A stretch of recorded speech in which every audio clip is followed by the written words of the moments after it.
Welcome to Joa Fitness Health Wellness Video Podcast, a space to ignite your day through positive conversations. We bring people that have created excellence in their life, sharing high vibration in their reawakening path.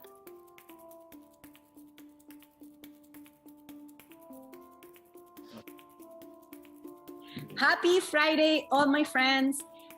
Here, Joa Rivas, one more time. Every Friday, I bring an expert related to the posture, spinal health. And you know my story. If this is the first time you actually listening to Joa Fitness Podcast, I can tell you a little bit about me. I am a yoga and Pilates teacher in the city of Toronto. And I've been doing my practice for the past 12 years, dedicating my time to understand why we're having so much spinal issues, because I was diagnosed with scoliosis when I was 15 years old. Due to my chronic back pain, I could not sleep, I could not wake up without pain, and that was not normal for a teenager. So after 10 years of consistency, patience, a lot of practice with yoga and Pilates especially, a lot of alternative medicines that I practice and apply in my body, my back got better. And I was actually really excited to share what I did with my clients. And in the last 12 years, I've been adding different practice and also education about spine, which is so deep. And that's why today I'm so blessed and grateful to have another expert and professional that has put time and passion to understand what's happening to our bodies and to our mechanics. So Neal, how are you, Neal? Tell us a little bit about you. What city are you connecting from? I am Neal HALLINAN. I'm from New Jersey, currently living about 20 minutes west of New York City. And yeah, so I'm here to talk about the jaw and the influence on posture, something I have direct experience with. Exactly. Actually got connected to Neal because Neal also got so curious about what was happening to his body, and that's why he started making some discoveries about this. And then I told him, do you who love to share this with us in our podcast? So he actually agreed, and that's why he's here for a short time. We're going to bring you some discoveries and some important information that you may not know related to the jaw and the posture. Before we start, I want to tell you a little bit more about Neal. So Neal is in New Jersey, so he's not too far from me actually, and he actually studied history. So I'm sure he loved to read. For sure, you love to read. Yes, and perhaps because you like to read, your neck is overstretched because you're looking forward to the book, right? Maybe, who knows, right? Like at this point, I'm always trying to find the root of the issues, right? So anyways, he studied history, and he has done a very variety of exploration in careers. I was actually reading that he became a professional in IT for 4 years. 4 years in IT, it could be also really hard on the spine, sitting for long hours. Yeah. And static. It's really hard in our mental health as well, because we have to have so much deadlines. Like my dad is an engineer, and my brother, so I know this is a very hard industry to work for our bodies, right? We're very static. IT desk job professionals are constantly sitting. He felt that this was really a miserable experience. Then he felt that it also was a very unfulfilling on his career. So he suffered of chronic plantar fasciitis, neck spasms, SI joint problems, and many other issues that he cannot even remember at this point. Yeah. In 2005, Neal improved all these symptoms, and because he discovered the core performance. Then he quit completely IT, and then he began to start dancing, right? He started to connect to the natural movements of the body. Yeah. Yeah. And then he became a salsa teacher. Me gusta, hablo español. Okay, that's awesome that you are a salsa dancer. Then he moved from dancing into personal training, understanding the mechanics, the physiology. Then he found this institute called Postural Restoration Institute in 2014, which is PRI. And then he is a very proud professional PRI practitioner, and he actually been presented in the symposium of the basal ganglia on 2021, so just happening now. And wow, this is awesome. So you actually moved as a recap, you started on history, reading books, and understanding the beginning of the life and all this, and then you move into IT, a completely different industry, which causes you a lot of back pain and feet issues. Then it moves you back into your natural movement of dancing, PT, and then ending into posture expert at this point. So wow, anything that you can actually tell us about this experience in your life and how exciting it is to be now in your feet now? Well, I was going to say about the dancing is that you regain the natural rhythm of the body through the music. And a lot of people who are living with a spine that's in extension, you could say that they are walking off beat because they're spending too much time on their right side, which is really what postural restoration is about, is the understanding that all humans are right dominant, not because of which hand you are, not because you're right hand or left hand, because of how the human body is built and how our brain functions. That's a great point. The two biggest issues is we have a much larger right diaphragm. So it is easier for us to position our body weight over to the right and breathe than it is to position our body weight over to the left and breathe. Not only that, each diaphragm, remember the right side is much bigger than the left, pulls on the lumbar spine with every breath you take. It's inevitable. You can't not, it has to happen. The problem is, it's not a problem under normal circumstances, but the pull to the right is bigger than the pull to the left because of the bigger right diaphragm. So there's more of a pull on your lumbar spine to the right with every breath you take than to the left. And that's really what causes this left AIC pattern that we talk about in postural restoration, that over time keeps us more to the right than to the left. That is not a problem until life gets in the way. Trauma, tension, staring at computer screens too much, anything that creates too much tension in the body and that tension can't be resolved is going to put us over to the right side even more, because that's the fight or flight position. That's your dominant side. Not only that, there's one other big part. Our brain pays attention to right peripheral vision more than left peripheral vision. And peripheral, and it's in the literature, that's not a PRI, thought. That's actually out. You'll find that in neuro optometry books and other science books. But the brain pays attention to the right side of our visual world more than the left. So all of these things together keeps our center of weight shifted more to the right than to the left. And that's a normal asymmetry. That's completely normal. It's never going to go away. The problem becomes when we become so right dominant that we stop even using our left side in any type of true way. We use it in a fake way through extension of our spine. So hip flexors and lower back muscles on the left side get very, very overactive for everything we try to do. And that's where the problem starts to occur and we start to break down. So someone who's in this pattern is literally walking off beat. And I have tons of pictures of this. Whenever I see someone walking, I take out my phone because I see once that right shoulder is always lower than the left, no matter what foot they're on, there's no alternation, you know that they are stuck over on that right side. So they're spending too much time on the right side and not enough time on the left side. So they are legitimately off beat when they walk. So dancing in rhythm can help restore proper timing to someone's you know what, I love that you started bringing knowledge about brain, because actually the main issue, what's happening with our spine, is not just a physiological imbalance, asymmetries. It's actually connected to our brain, because we develop our posture on the first stage of our life, and it's all developed by primitive reflexes connected to the brain. So we need to retrain our brain to be able to change our body. So I really love how you start explaining to us how our body is dominant on the right side, and how our ocular development also it tends to guide us into the right side.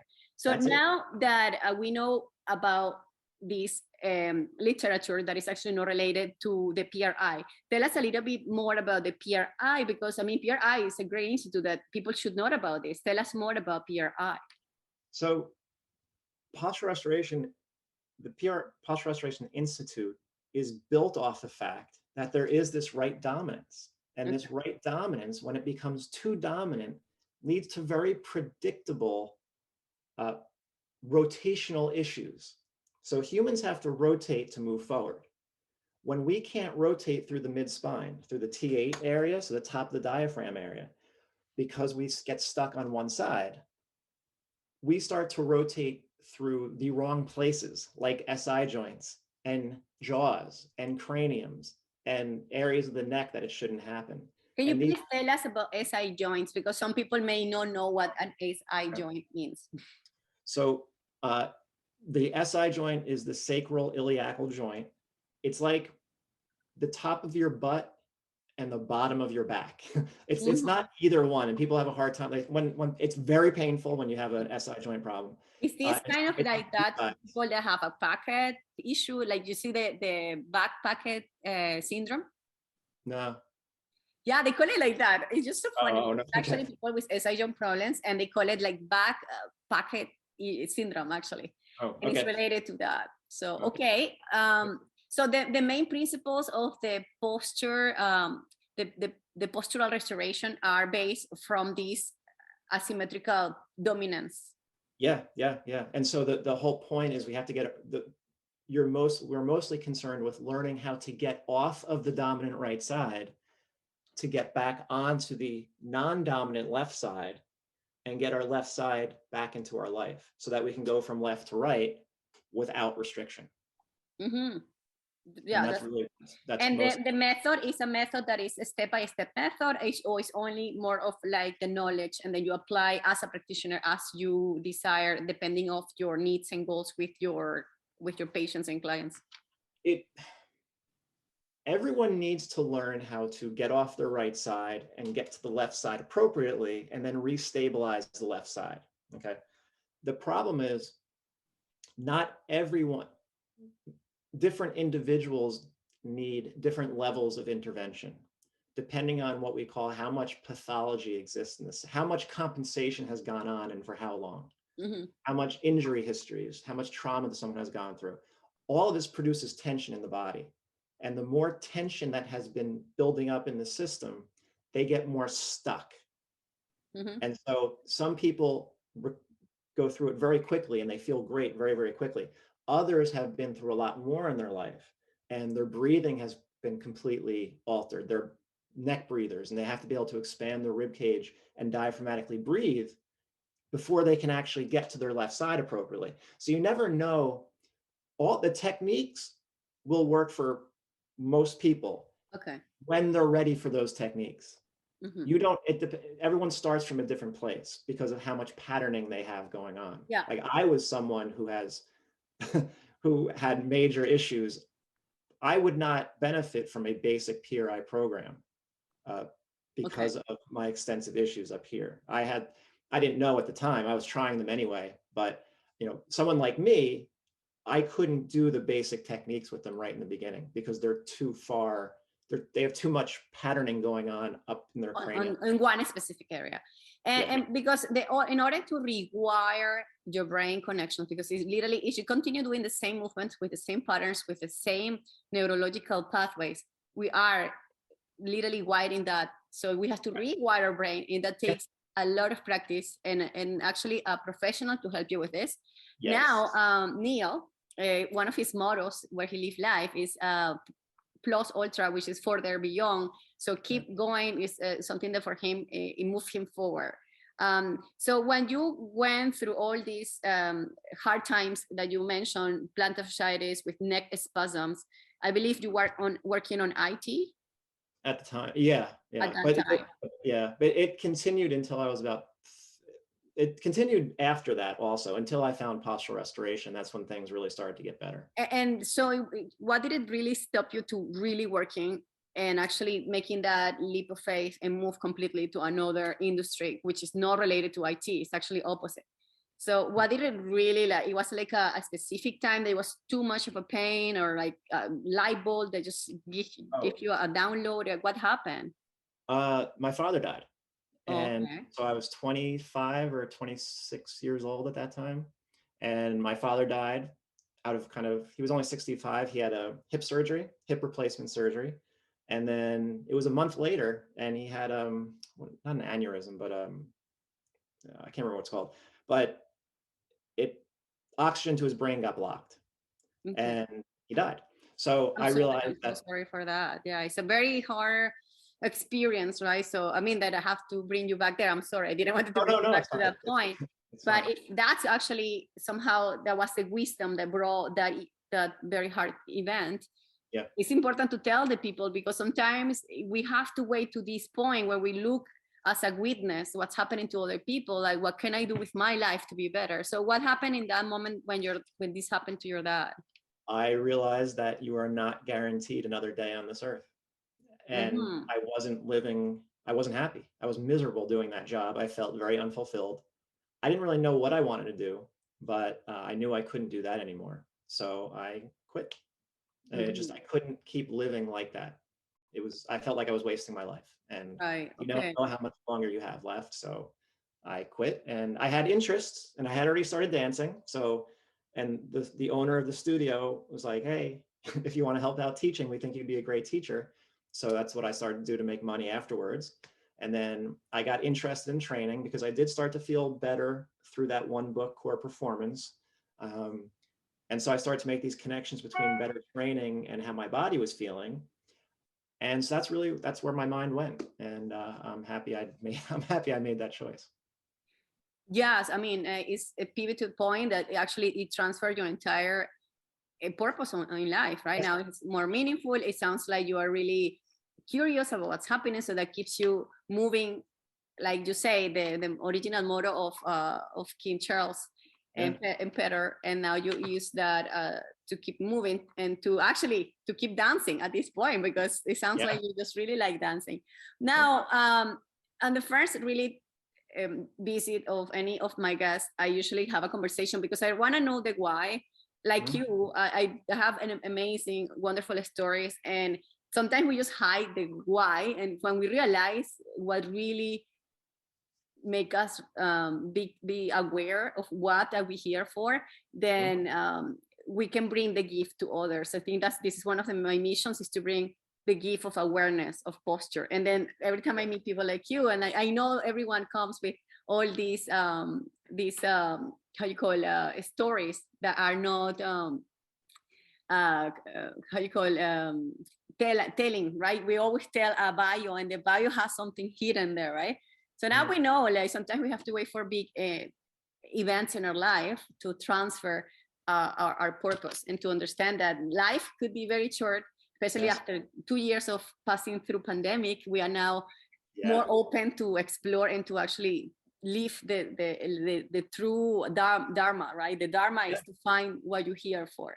So I'm happy that Neal went through his liberation, and somehow now he's more into his path, and now he's going to share us the nitty-gritty of our conversation. So now that you know a little bit more about Neal and how not only his story, but actually how much he has studied from this Postural Restoration Institute, he's going to tell us his other story, which is related to the TMJ. He actually had a lot of issue with the area, as he commented. He was depositing a lot of his pain around the jaw. The jaw is actually connected to our spinal cord and to our cervical, right? So the jaw is an extension of our skull. And it's important to know this because I actually been interviewing dentists, where dentists have been bringing this awareness about tongue posture, about the TMJ, snoring, sleep apnea. All this is related to mouth breathing, the efficiency of nasal breathing, and many other issues that today Neal is actually going to share his studies and his conclusions with his practice with himself, and also with his patients. So temporomandibular joint, how this actually, the TMJ can actually affect the posture according to your studies? So the important part of the TMJ is that the temporal bone, which is the T in TMJ, is attached muscularly to your sternum and your chest through the SCMs. So the big SCM muscles, which are like the hip flexors of your upper body, they're big. They're not small muscles. We can't see them too well, but they're actually very, very big. And they will go from your sternum and your collarbone, your clavicle, to the base of the temporal bone, to the mastoid process on the temporal bone. When they become overactive for any reason, they pull very hard, and they can pull on the temporal bones. This happens particularly on the right side because of our right dominance. When that happens, if you've ever taken any type of cranial sacral or anything along those lines, temporal bones and the whole head have movement available to them. They are not stuck at age 18. The sutures of the bones in our head allow for movement. When an SCM on the right is too overactive for any reason, it starts to pull on the temporal bone on the right side, and it puts it into what we call internal rotation. Just like the pelvis moves, the temporal bones move the same exact way. When the temporal bone gets on the right side gets pulled into internal rotation, it will shift the TMJ forward slightly. And now you have a mandible that gets oriented to the left. That's very normal. I see it all the time. But the problem is that can now create imbalances through the masticatory muscle, the chewing muscles, which are very big and very strong, the temporalis muscle, the masseter muscle, but the SCMs, the scalenes, all this, and that's what this right TMCC pattern is. It's the right tempomandibular chain of muscles. When that becomes all overactive, it starts to pull your chest up to breathe. You become a neck breather, and that pulls your spine forward into extension. So the influence of that now it creates unbalanced tooth contact and unbalanced jaw movement. Your jaw is no longer free to rotate without restriction because of what has happened in the cranial bones themselves. And if a jaw cannot rotate freely, it throws off the rhythm of your body because your neck will not be able to rotate and side bend the way that it needs to. And once the neck tightens up for any reason, your spine will lose the ability to rotate from side to side without restriction. And now you'll start to get pain because you still have to rotate, but you're going to do it through the wrong places. And SI joints are very often the places where you're going to find rotation incorrectly rather than through the mid-spine. And these are brain connections that we are sending, and the more you repeat, the more your body will just adapt to that pattern. So now, because we were talking at the beginning also about the breathing, how the breathing can affect the position of the jaw can actually affect your breathing. Same like the way as you actually bring the air into your body, how can actually change your physical body. So let's talk about more about the TMJ and the connection between the jaw and the breathing. Yeah. So what you always have to keep in mind is cervical lordosis. You need about 30 degrees of lordosis, and that's the natural curve in your neck. That will, if you have 30 degrees of cervical lordosis, that means your jaw will be probably unrestricted. If you go into a forward head posture, just sticking your head forward will bring your jaw slightly down and slightly back. That will, so you lose your cervical lordosis, and now the jaw has to move down and back. And now you have, again, neck muscles that become overactive because of the position of your head and your neck. And that will then that will disengage your diaphragms. Because why? Because the anterior neck muscles pull your chest up every time you breathe. So 23,000 times a day, however many times you breathe a day, there is a pull that's pulling you up away from the ground, ungrounding you with every breath you take. And that's what people call, chest breathing. I don't think it's really chest breathing personally. I think it's just neck breathing, and it pulls you up. The more you do that, the more ungrounded you become, the more your tension levels go up, and you get stuck in this forward head posture. And then you have to bring your head forward even more to open up your airway. So it can start either way. Some people legitimately have a structural jaw issue that begins the problem. Other people just end up in that position. The jaw moves because their head comes forward because they do too much lifting. They've been under too much stress, whatever it's going to be. So some people have I actually have a jaw restriction, which was the origin of my problems. Other people, they'll end up with a jaw mispositioned but there's no real structural issue. It just ended up there because of muscular overactivity. And that will go back to a normal position once they can use their bodies better because everything starts to relax. So it can happen either way.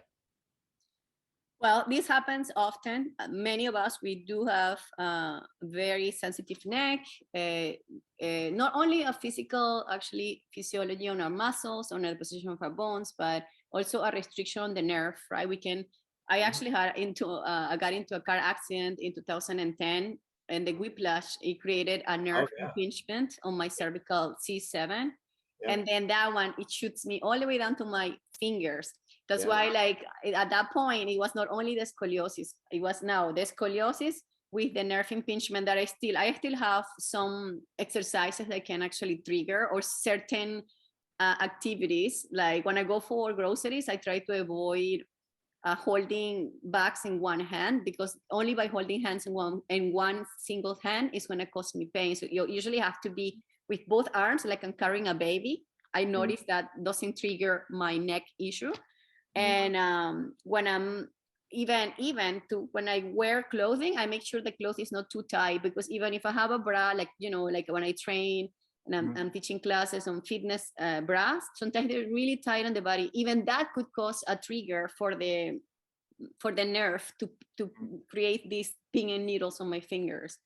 So definitely the connection between our jaw, like Neal was telling us, it will affect our breathing. It will affect our entire physiology, all the way down to our feet. Same. Absolutely. If we are pronated on our feet, we're gonna go all the way up to our head. So it's basically, we are a full unit. And I think Neal tell us about that in his podcast and his YouTube, that he actually is bringing this information. Look, this information sometimes it could be very tedious and a little bit heavy on literature, but it's actually fascinating because it helps us to understand our bodies, and it helps us to understand that it requires a proper professional support for us to understand what's happening to our bodies. And there is actually solutions, and everything starts by retraining our brain. So thank you so much, Neal. I'm not sure if you wanted to share a last thought about the TMJ, and I'm sure we can have another talk in the future if you have some availability. For sure we can have another talk, because I know the topic is that it could be divided in so many segments related to the spine. But yeah, I welcome you to maybe perhaps telling us where can we find you, and anything that you want to share just to finish. I just want to say one thing that's important. If you are considering having orthodontic work done, make sure that you see an orthodontist or a dentist who will check to see that your airway is open and that your jaw is positioned correctly. What you don't want to do is fix your teeth on top of or with a mispositioned jaw or an airway that is closed, because now you're locking yourself into a position that you're not going to get out of. That will make things worse. So you can't just see a cosmetic dentist or a cosmetic orthodontist. You need someone who specializes in airway health and will check to see whether you have a tongue tie, whether you have any other oral issue that could cause a problem if you get that orthodontia. My dentist says teeth come last. Everything else has to be in place first, because that's what happened to me. My jaw was mispositioned at a very young age, probably because of a developmental visual issue that prevented expansion of my cranium properly. And then my orthodontist fixed my teeth on top of that jaw that was mispositioned, and it locked me into this cranial twist. And that was gorgeous. So that's my caution for anybody. If the jaw has to be able to move freely. If it doesn't, it affects every part of your body. And the people in the worst shape that I've worked with have all been, their problems were coming from their jaw. It is a driver of chronic pain that people are not aware of, because it affects everything. Totally. If you want to know more about these type of topics, you probably know Patrick McCune. He has a lot of studies related to mouth breathing, to the jaw, and the connection to the posture. That's another resource that you always can get deeper into the breathing. Now, I will share in the notes And thank you so much, Neal, and to share your story, the why, and also how we actually connected together. And tell us where can we find you? Like, what would be the best channel to find you that you really putting the effort? Because sometimes we're just focusing on one thing. I think you're focusing on YouTube, but tell us a little bit more. Well, my YouTube channel has most of my content is on my YouTube channel, and I guess it's just Neal Hallinan. I think is my NEALHALLINAN is my YouTube channel. And then on Instagram, I do post stuff on Instagram also, and that's again my first name and then underscore and then my last name, Hallinan. But I guess you'll put it in the notes at the end. That's for sure. I will. Yeah, and so that's really it. I do have stuff on my website, but it's too much time. It's too time consuming to do all of them. So most of my focus is on my YouTube channel, and then I do Instagram also, but I don't do a whole lot with my website at this point. Okay, YouTube is the way. So we're gonna have perhaps a future conversation. And so far, I think was very motivating, your story and what you do. And we hope to see you in the future. Thank you so much, Neal. Have a beautiful day. Thank you, my friends. If you have any comments, please just feel free to share the comments in this video or to check our podcast audio. If you're actually driving, it's a good way to do two things at the same time: drive and listen to something that can give you some solutions and ideas about your back pain. And thank you for the reviews. I'll see you guys on the next week. Have a beautiful day.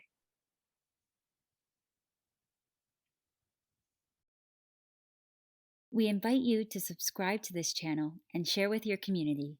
Please leave comments below, and if you like the episode, click the like button. Have a beautiful day.